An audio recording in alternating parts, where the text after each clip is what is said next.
सो आज मैं ये वीडियो इसके लिए बना रही हूँ क्योंकि आज मेरे पास एक पेरेंट आए थे, उनका एक क्वेश्चन था जिसका मैंने सॉल्यूशन दिया। उसके बाद मुझे रियलाइज़ हुआ कि उसी टाइम मुझे उनको जब सॉल्यूशन दे रही थी तब रिकॉर्डिंग करना चाहिए था। नेक्स्ट टाइम मैं ऐसे ही करूँगी। कोई पेरेंट अगर मुझे पर्सनली मिलने आते हैं तो उसी वक्त उनको जवाब देते वक्त ही मैं वीडियो शूट करूँगी। सो आई विल मेरा भी जो टाइम है वो बहुत ज़्यादा बचेगा। बहुत ज़्यादा टाइम हर एक जगह पे मैं इन्वॉल्व हूँ तो बहुत ऑक्यूपाइड हूँ। सो ठीक है, इट्स ओके। लेकिन आज अभी मैं जो उनका क्वेश्चन था उसका मैं आंसर आपको दे रही हूँ। तो वो जो बच्चा आया था थम्स अप करता था, फिर लेट के कुछ वियर्ड एक्टिविटीज़ करता था, वर्चुअल वर्ल्ड में बहुत ज़्यादा था, उसका ध्यान ही नहीं रहता था हमारे इंस्ट्रक्शंस पे, बहुत टेंट्रम करता था, रोना धोना सब कुछ जो ये बच्चों में कॉमनली ट्रेट्स देखे जाते हैं ऑटिज़म बच्चों में।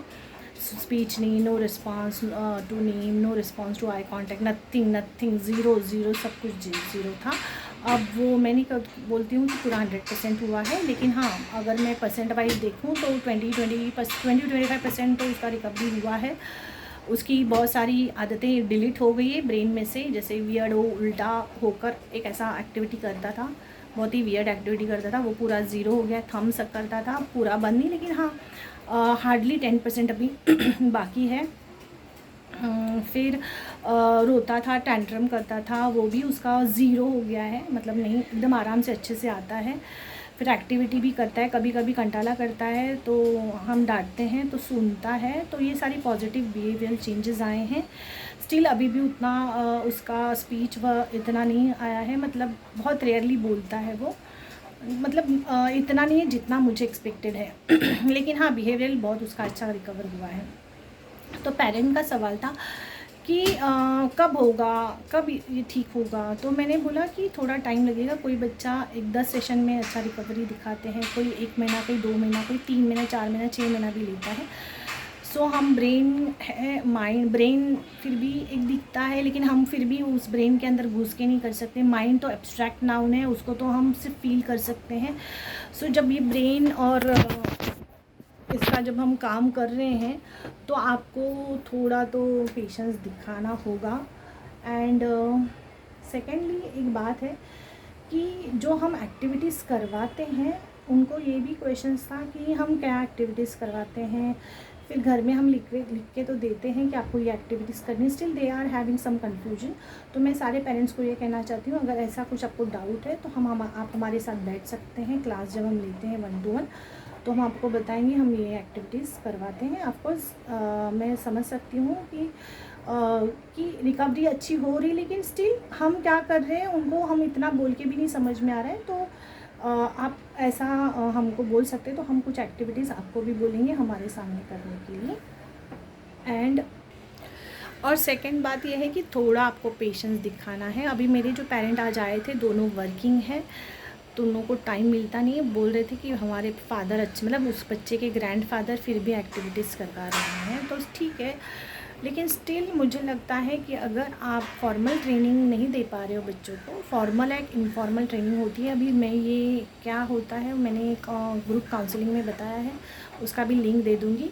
तो अगर फॉर्मल ट्रेनिंग नहीं मिलती, इनफॉर्मल ट्रेनिंग जब मिलती है, जब आप काम कर रहे हो, अगर मदर कुछ काम कर रही है तो बच्चे को बोल सकते हैं कि बाबा ये चलो सब्जी क्लीन करने के लिए ले लो, ये करो। तो आप जो भी एक्टिविटीज़ करोगे उसमें उसको इन्वॉल्व करिए, वो भी एक एक्टिविटी होती है। ज़रूरी नहीं कि टेबल पे बैठे और अपने एक्टिविटी की उतना ही एक्टिविटी में इंक्लूड नहीं होता है। आप दिन भर में उसको जो भी इंस्ट्रक्शन दोगे वो यहाँ वहाँ देख रहे उसके बिहेवियर को आप करेक्ट करोगे तो भी वो एक्टिविटी कहलाती है। उनका ये एक था कि वो बच्चा मेरा ऐसे ही देखता है। फिर ये कोई भी पेरेंट्स भी मुझे बोलते हैं फ़ैन की तरफ देखता है, वो ये करता है, फिर वो सुनता नहीं है, फिर वो वियर्ड एक्टिविटी कर रहा है। जब आपको पता है आपका बच्चा अप्रोप्रिएट एक्टिविटी नहीं कर रहा है तो आपको उसी वक्त उसको नो बोलना है और उसको डिस्ट्रैक्ट करना है किसी और एक्टिविटी में। तो आपको तभी ये लूज़ नहीं, मतलब कंट्रोल छोड़ना नहीं, अरे बाप रे अभी ये कर रहा है। फिर आपको निगेटिव वेज में नहीं जाना है, ओ बाप रे अब कैसे होगा, क्या होगा, ये सुन नहीं रहा है तो थोड़ा आपको चिल्ला के मतलब डांटना है उसको। थोड़ा आप हमेशा, मैंने सबको कहा है कि नॉर्मल स्पीच रखना है आपको, मतलब सॉफ्टली बात करना है। लेकिन जब बच्चा करेक्ट बिहेवियर नहीं दिखा रहा है तो आपको वॉल्यूम आपकी बढ़ानी है।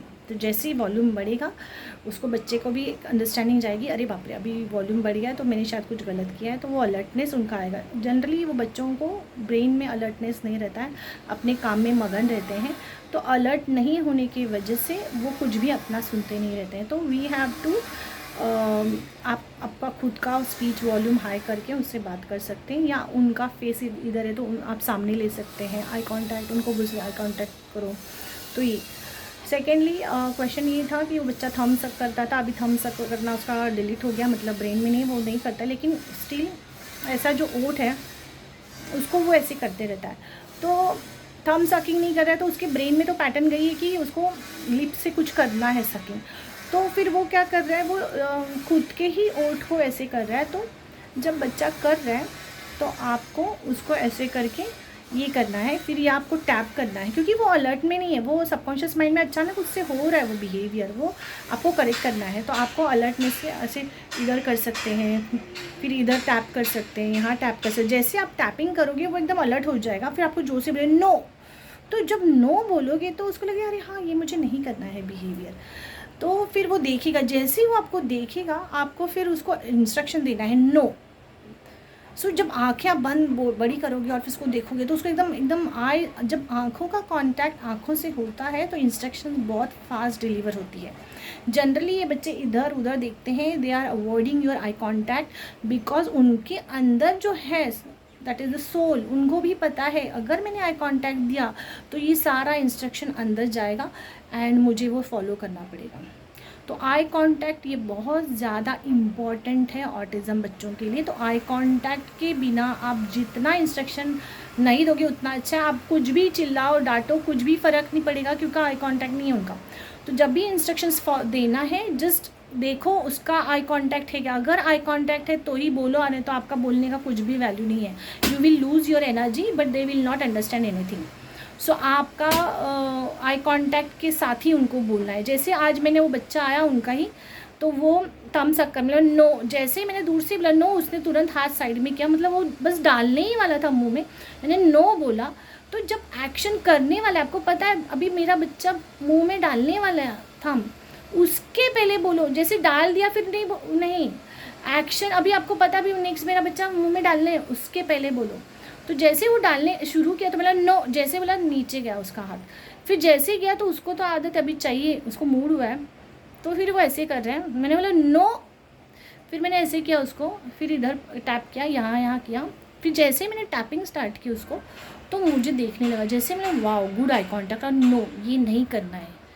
तो जैसे बोला जैसे एकदम मेरे आंखों में देखने लगा, तो मैंने जो इंस्ट्रक्शंस को डिलीवर किए उसमें जो मुझे एक अलग अंडरस्टैंडिंग दिखी, पेरेंट्स साथ में थे, उनको भी बोला कि देखिए ये ऐसे काम हम करते हैं, आपको भी करना है।